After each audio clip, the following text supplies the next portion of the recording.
Hello students, welcome back to my YouTube channel. ನೀವು ಇನ್ನೂ ನಮ್ಮ ಚಾನೆಲ್ ಅನ್ನು ಸಬ್ಸ್ಕ್ರೈಬ್ ಮಾಡಿಲ್ಲ ಅಂದ್ರೆ ಈಗಲೇ ಸಬ್ಸ್ಕ್ರೈಬ್ ಆಗಿ, ಈ ವಿಡಿಯೋವನ್ನು ಲೈಕ್ ಮಾಡಿ, ನಿಮ್ಮ ಸ್ನೇಹಿತರೊಂದಿಗೆ ಶೇರ್ ಮಾಡಿ ಮತ್ತು ನಿಮ್ಮ ಅಭಿಪ್ರಾಯವನ್ನು ಕಾಮೆಂಟ್ ಮೂಲಕ ತಿಳಿಸಿ.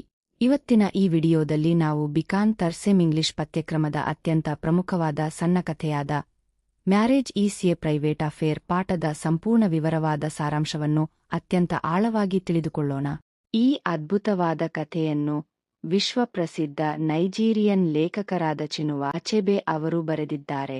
ನಮ್ಮ ಪಠ್ಯಪುಸ್ತಕದ ಆರಂಭಿಕ ಪುಟಗಳಲ್ಲಿ ತಿಳಿಸಿರುವಂತೆ ಈ ಕಥೆಯು ಪಶ್ಚಿಮ ಆಫ್ರಿಕಾದ ನೈಜೀರಿಯಾ ದೇಶದಲ್ಲಿ ನಡೆಯುತ್ತದೆ. ಇದು ಮುಖ್ಯವಾಗಿ ಒಬ್ಬ ಸಾಂಪ್ರದಾಯಿಕ ತಂದೆ ಮತ್ತು ಆಧುನಿಕ ಆಲೋಚನೆಗಳ ಮಗನ ನಡುವೆ ನಡೆಯುವ ದೊಡ್ಡ ಕೌಟುಂಬಿಕ ಸಂಘರ್ಷವನ್ನು ಆಧರಿಸಿದೆ. ಇವರಿಬ್ಬರೂ ನೈಜೀರಿಯಾದ ಅತ್ಯಂತ ದೊಡ್ಡ ಬುಡಕಟ್ಟು ಸಮುದಾಯಗಳಲ್ಲಿ ಒಂದಾದ ಇಬೋ ಜನಾಂಗಕ್ಕೆ ಸೇರಿದವರಾಗಿದ್ದಾರೆ. ಈ ಕಥೆಯು ವಿಭಿನ್ನ ತಲೆಮಾರುಗಳ ನಡುವೆ ಸಾಂಪ್ರದಾಯಿಕ ಪದ್ಧತಿಗಳು ಮತ್ತು ಆಧುನಿಕ ಜೀವನಶೈಲಿಯಿಂದ ಉಂಟಾಗುವ ಸಂಘರ್ಷವನ್ನು ಅತ್ಯಂತ ಮಾರ್ಮಿಕವಾಗಿ ಎತ್ತಿ ತೋರಿಸುತ್ತದೆ. ಕಥೆಯು ನೈಜೀರಿಯಾದ ಲಾಗೋಸ್ ಎಂಬ ದೊಡ್ಡ ಮತ್ತು ಸಾಂಸ್ಕೃತಿಕವಾಗಿ ವೈವಿಧ್ಯಮಯ ನಗರದಲ್ಲಿ ಪ್ರಾರಂಭವಾಗುತ್ತದೆ. ಇಲ್ಲಿ ಲಾಗೋಸ್ ನಗರದ ಕಸಂಗಾ ಸ್ಟ್ರೀಟ್ನ ನಂಬರ್ 16ರಲ್ಲಿರುವ ಒಂದು ಕೋಣೆಯಲ್ಲಿ ಇಬೋ ಬುಡಕಟ್ಟಿಗೆ ಸೇರಿದ ನೇನೆಮೇಕಾ ಮತ್ತು ಕ್ಯಾಲಬಾರ್ ಪ್ರದೇಶದ ನೆನೆ ಎಂಬ ಇಬ್ಬರು ಪ್ರೇಮಿಗಳು ಒಟ್ಟಿಗೆ ಕುಳಿತಿರುತ್ತಾರೆ. ಆಗ ನೆನೆ ತನ್ನ ಪ್ರೇಮಿಯಾದ ನೇನೆಮೇಕಾನನ್ನು ಅತ್ಯಂತ ನೇರವಾಗಿ ಒಂದು ಪ್ರಶ್ನೆ ಕೇಳುತ್ತಾಳೆ. ನೀನು ನಿನ್ನ ಮದುವೆಯ ವಿಷಯವನ್ನು ನಿಮ್ಮ ತಂದೆಗೆ ಪತ್ರದ ಮೂಲಕ ತಿಳಿಸಿದ್ದೀಯಾ ಎಂದು ಅವಳು ತಿಳಿಯಲು ಬಯಸುತ್ತಾಳೆ. ಅದಕ್ಕೆ ನೇನೆಮೇಕಾ, ಇಲ್ಲ, ನಾನು ಇನ್ನೂ ಪತ್ರ ಬರೆದಿಲ್ಲ.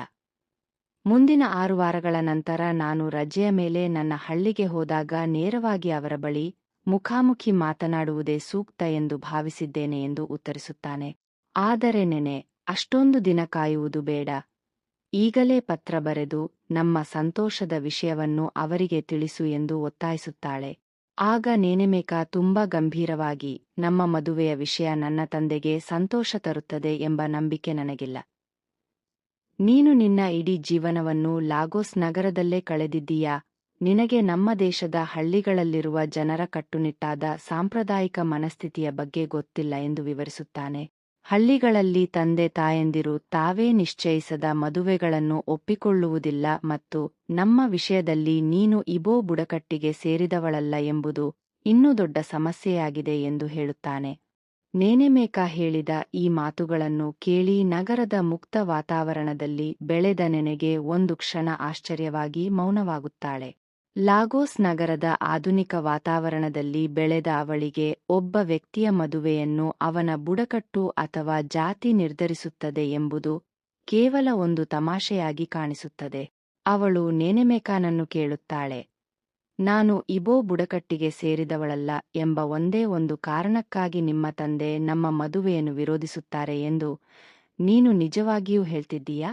ಇಬೋ ಜನರೆಲ್ಲರೂ ಇತರ ಜನರೊಂದಿಗೆ ತುಂಬಾ ಸೌಮ್ಯವಾಗಿ ಮತ್ತು ಪ್ರೀತಿಯಿಂದ ಇರ್ತಾರೆ ಅಂತ ನಾನು ಅಂದುಕೊಂಡಿದ್ದೆ ಎನ್ನುತ್ತಾಳೆ. ಅದಕ್ಕೆ ನೇನೆಮೇಕಾ, ಹೌದು, ನಮ್ಮ ಬುಡಕಟ್ಟಿನ ಜನ ತುಂಬಾ ಒಳ್ಳೆಯವರೇ. ಆದರೆ ಮದುವೆಯ ವಿಷಯಕ್ಕೆ ಬಂದಾಗ ನಮ್ಮಲ್ಲಿ ನಿಯಮಗಳು ಅಷ್ಟು ಸುಲಭವಲ್ಲ ಎಂದು ಉತ್ತರಿಸುತ್ತಾನೆ.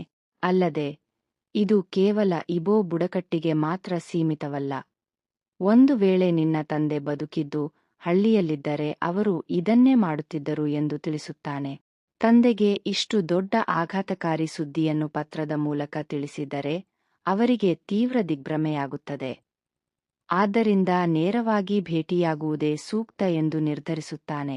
ಅಂದು ಸಂಜೆ ನೇನೆಮೇಕಾ ಮನೆಗೆ ಹಿಂದಿರುಗುವಾಗ ತನ್ನ ತಂದೆಯಾದ ಒಕ್ಕೊಕೆ ಅವರು ತನಗೆ ಕಳುಹಿಸಿದ್ದ ಪತ್ರವನ್ನು ಮತ್ತೊಮ್ಮೆ ಓದುತ್ತಾನೆ. ಆ ಪತ್ರದಲ್ಲಿ ಒಕ್ಕೊಕೆ ಅವರು, ನಮ್ಮ ನೆರೆಮನೆಯ ಜೇಕಬ್ ಅವರ ಹಿರಿಯ ಮಗಳಾದ ಉಗೋಯೆ ಎಂಬ ಹುಡುಗಿಯನ್ನು ನಿನಗಾಗಿ ನಿಶ್ಚಯಿಸಿದ್ದೇನೆ. ಅವಳಿಗೆ ಉತ್ತಮ ಕ್ರಿಶ್ಚಿಯನ್ ಸಂಸ್ಕಾರವಿದೆ. ಅವಳು ಶಾಲೆಯನ್ನು ಮುಗಿಸಿದ ನಂತರ ಒಬ್ಬ ಪಾದ್ರಿಯ ಮನೆಯಲ್ಲಿ ಬೆಳೆದು ಒಬ್ಬ ಹೆಂಡತಿಗೆ ಬೇಕಾದ ಎಲ್ಲಾ ಗೃಹ ತರಬೇತಿಯನ್ನು ಪಡೆದಿದ್ದಾಳೆ. ಅವಳು ಬೈಬಲ್ ಅನ್ನು ತುಂಬಾ ಸ್ಪಷ್ಟವಾಗಿ ಮತ್ತು ನಿರರ್ಗಳವಾಗಿ ಓದುತ್ತಾಳೆ ಎಂದು ಅವಳ ಸಂಡೇ ಸ್ಕೂಲ್ ಶಿಕ್ಷಕರು ಹೇಳಿದ್ದಾರೆ. ನೀನು ಡಿಸೆಂಬರ್ನಲ್ಲಿ ಮನೆಗೆ ಬಂದಾಗ ಮದುವೆಯ ಮಾತುಕತೆ ಆರಂಭಿಸೋಣ ಎಂದು ಬರೆದಿರುತ್ತಾರೆ.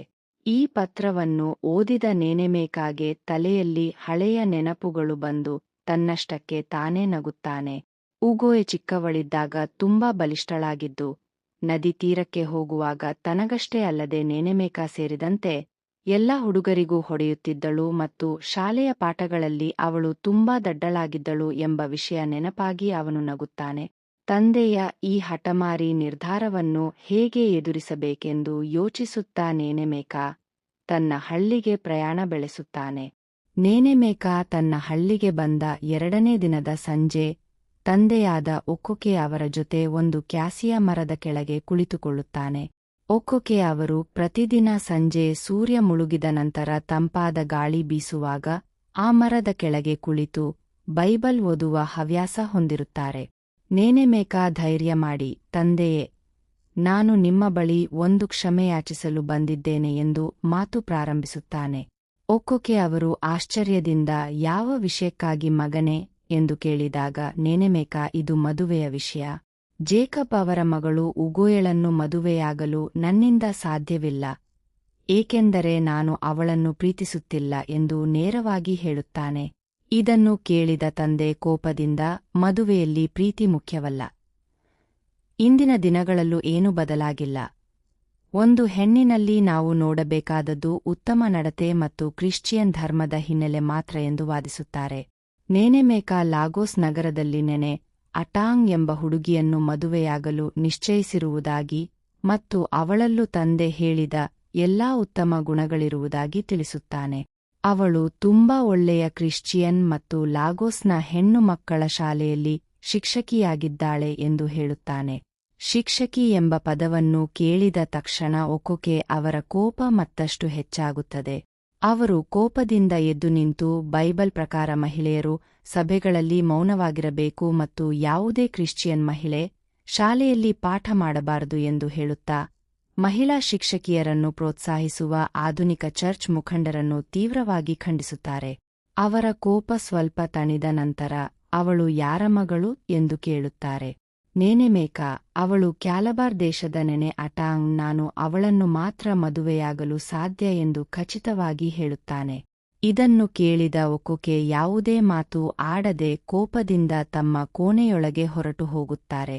ಮರುದಿನ ಅವರು ಮಗನನ್ನು ಕರೆದು ಮದುವೆ ನಿರ್ಧಾರದಿಂದ ಹಿಂದೆ ಸರಿಯುವಂತೆ ಮಾಡಲು ಎಲ್ಲಾ ರೀತಿಯ ಪ್ರಯತ್ನ ಮಾಡುತ್ತಾರೆ.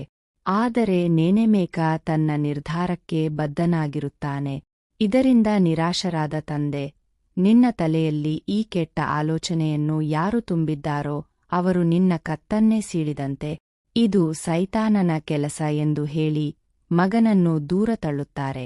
ನೇನೆಮೇಕ, ನೀವು ನೆನೆಳನ್ನು ಭೇಟಿಯಾದರೆ ನಿಮ್ಮ ಆಲೋಚನೆ ಬದಲಾಗುತ್ತದೆ ಎಂದಾಗ ಒಕ್ಕೊಕೆ, ನಾನು ಅವಳ ಮುಖವನ್ನು ನೋಡುವುದಿಲ್ಲ ಎಂದು ಶಪಥ ಮಾಡುತ್ತಾರೆ. ಅವರ ಕೋಪ ಸ್ವಲ್ಪ ತಣಿದ ನಂತರ, ಅವಳು ಯಾರ ಮಗಳು ಎಂದು ಕೇಳುತ್ತಾರೆ. ನೇನೆಮೇಕ, ಅವಳು ಕ್ಯಾಲಬಾರ್ ದೇಶದ ನೆನೆ ಅಟಾಂಗ್, ನಾನು ಅವಳನ್ನು ಮಾತ್ರ ಮದುವೆಯಾಗಲು ಸಾಧ್ಯ ಎಂದು ಖಚಿತವಾಗಿ ಹೇಳುತ್ತಾನೆ. ಇದನ್ನು ಕೇಳಿದ ಒಕ್ಕೊಕೆ ಯಾವುದೇ ಮಾತು ಆಡದೆ ಕೋಪದಿಂದ ತಮ್ಮ ಕೋಣೆಯೊಳಗೆ ಹೊರಟು ಹೋಗುತ್ತಾರೆ. ತಂದೆಯ ಈ ಮೌನ ನೇನೆಮೇಕಾಗೆ ದೊಡ್ಡ ಭಯವನ್ನು ಉಂಟುಮಾಡುತ್ತದೆ. ಅಂದು ರಾತ್ರಿ ಒಕ್ಕೊಕೆ ಅವರು ಊಟ ಮಾಡುವುದಿಲ್ಲ. ಮರುದಿನ ಅವರು ಮಗನನ್ನು ಕರೆದು ಮದುವೆ ನಿರ್ಧಾರದಿಂದ ಹಿಂದೆ ಸರಿಯುವಂತೆ ಮಾಡಲು ಎಲ್ಲಾ ರೀತಿಯ ಪ್ರಯತ್ನ ಮಾಡುತ್ತಾರೆ. ಆದರೆ ನೇನೆಮೇಕ ತನ್ನ ನಿರ್ಧಾರಕ್ಕೆ ಬದ್ಧನಾಗಿರುತ್ತಾನೆ.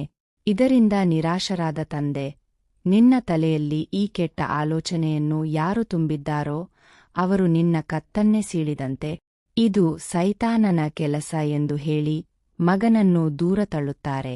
ನೇನೆಮೇಕ, ನೀವು ನೆನೆಳನ್ನು ಅರ್ಥ ಮಾಡಿಕೊಂಡರೆ ನಿಮ್ಮ ಆಲೋಚನೆ ಬದಲಾಗುತ್ತದೆ ಎಂದಾಗ ಒಕ್ಕೊಕೆ, ನಾನು ಅವಳ ಮುಖವನ್ನು ನೋಡುವುದಿಲ್ಲ ಎಂದು ಶಪಥ ಮಾಡುತ್ತಾರೆ.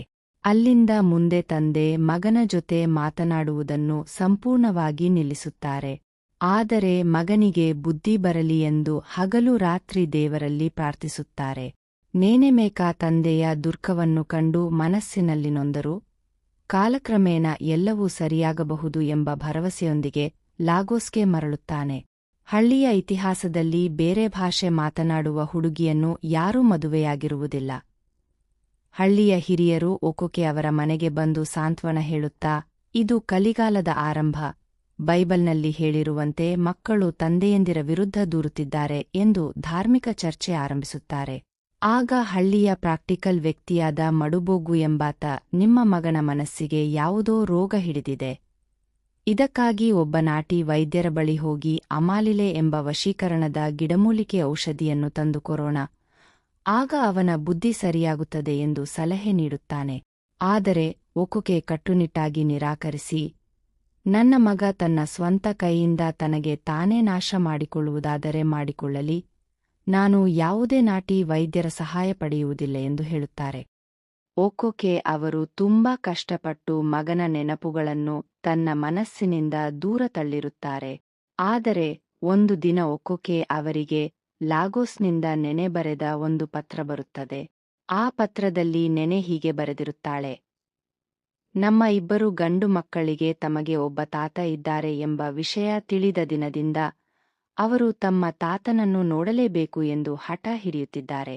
ನೀವು ಅವರನ್ನು ನೋಡುವುದಿಲ್ಲ ಎಂದು ಆ ಮಕ್ಕಳಿಗೆ ಹೇಳಲು ನನ್ನಿಂದ ಸಾಧ್ಯವಾಗುತ್ತಿಲ್ಲ. ದಯವಿಟ್ಟು ಮುಂದಿನ ತಿಂಗಳು ನೇನೆಮೇಕ ರಜೆಯ ಮೇಲೆ ಬರುವಾಗ ಮಕ್ಕಳನ್ನು ನಿಮ್ಮ ಮನೆಗೆ ಕರೆತರಲು ಅನುಮತಿ ನೀಡಿ. ನಾನು ಲಾಗೋಸ್ನಲ್ಲೇ ಉಳಿದುಕೊಳ್ಳುತ್ತೇನೆ, ನಾನು ಹಳ್ಳಿಗೆ ಬರುವುದಿಲ್ಲ.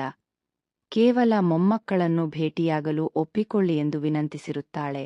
ಈ ಪತ್ರವನ್ನು ಓದಿದ ತಕ್ಷಣ ಒಕೊಕೆ ಇಷ್ಟು ವರ್ಷಗಳ ಕಾಲ ಕಟ್ಟಿಕೊಂಡಿದ್ದ ಕಠಿಣ ನಿರ್ಧಾರದ ಗೋಡೆ ಒಂದೇ ಕ್ಷಣದಲ್ಲಿ ಕುಸಿದು ಬೀಳುತ್ತದೆ.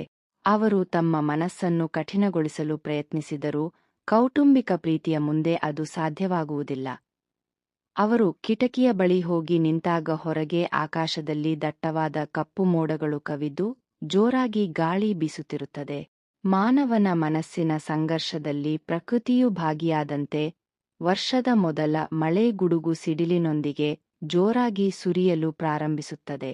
ಒಕೊಕೆ ಅವರು ತಮಗೆ ಇಷ್ಟವಾದ ದೇವರ ಹಾಡನ್ನು ಹಾಡಲು ಪ್ರಯತ್ನಿಸಿದರು. ಮಳೆಹನಿಗಳ ಶಬ್ದ ಅವರ ಹಾಡನ್ನು ನಿಲ್ಲಿಸಿಬಿಡುತ್ತದೆ. ಅವರ ಮನಸ್ಸು ಸಂಪೂರ್ಣವಾಗಿ ಮೊಮ್ಮಕ್ಕಳ ಕಡೆಗೆ ವಾಲುತ್ತದೆ. ಆ ಇಬ್ಬರು ಸಣ್ಣ ಮಕ್ಕಳು ಈ ಕಠಿಣವಾದ ವಾತಾವರಣದಲ್ಲಿ ತಮ್ಮ ಮನೆಯಿಂದ ಹೊರಗೆ ಅಸಹಾಯಕರಾಗಿ ನಿಂತಿರುವಂತೆ ಅವರು ಕಲ್ಪಿಸಿಕೊಳ್ಳುತ್ತಾರೆ. ಅಂದು ರಾತ್ರಿ ಒಕೊಕೆ ಅವರಿಗೆ ನಿದ್ದೆಯೇ ಬರುವುದಿಲ್ಲ. ತನ್ನದೇ ರಕ್ತದ ಮೊಮ್ಮಕ್ಕಳನ್ನು ಇಷ್ಟು ವರ್ಷ ದೂರ ಇಟ್ಟಿದ್ದಕ್ಕಾಗಿ ತೀವ್ರ ಪಶ್ಚಾತ್ತಾಪ ಮತ್ತು ತಾನು ಅವರೊಂದಿಗೆ ಒಂದಾಗುವ ಮುನ್ನವೇ ಸತ್ತು ಹೋದರೆ ಎಂಬ ಅಪರಾಧ ಪ್ರಜ್ಞೆ ಹಾಗೂ ಭಯ ಅವರನ್ನು ಕಾಡುತ್ತದೆ. ಅಂತಿಮವಾಗಿ ಸಾಂಪ್ರದಾಯಿಕ ಹಠಮಾರಿತನಕ್ಕಿಂತ ಕೌಟುಂಬಿಕ ಪ್ರೀತಿಯೇ ಗೆಲ್ಲುತ್ತದೆ ಎಂಬುದರೊಂದಿಗೆ ಈ ಹೃದಯಸ್ಪರ್ಶಿ ಕತೆ ಮುಕ್ತಾಯವಾಗುತ್ತದೆ. Thanks for watching. ನಿಮಗೆ ಮುಂದಿನ ವಿಡಿಯೋದಲ್ಲಿ ಸಿಗ್ತೀನಿ. ಇದೇ ರೀತಿ ಇನ್ನಷ್ಟು ವಿಡಿಯೋಗಳಕ್ಕಾಗಿ ನಮ್ ಚಾನೆಲ್ನ ಸಬ್ಸ್ಕ್ರೈಬ್ ಮಾಡಿ.